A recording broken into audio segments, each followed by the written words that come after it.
How does a robot creates a map of the environment by just spinning the LiDAR on the top of it? That's a good question.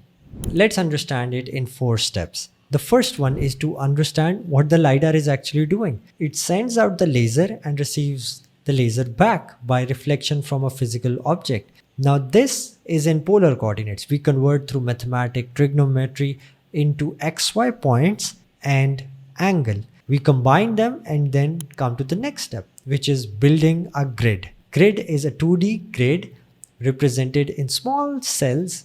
All of that is going to contain the information of 3 different categories: free area, occupied area, and uncertain area. Occupied area is the obstacle, the black point in the cells that is representing something is there, it is occupied. Now once we have the representation of an occupancy grid, we move to the next step, and that is localization of the robot. We move the robot, we read another data. We move the robot, we take another data and update the map. This process is known as SLAM, in which we are performing mapping. Although when this is happening, the robot drifts, there is an error in the odometry, and with the help of map, we come to the next step, and that is loop closure.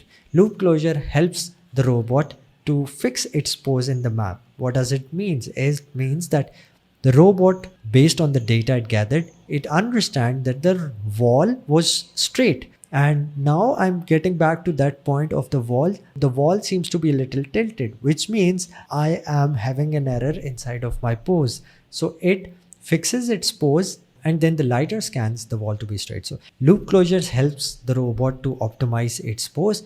By combining all of these, we create map. If you find this to be interesting, do check out the link below.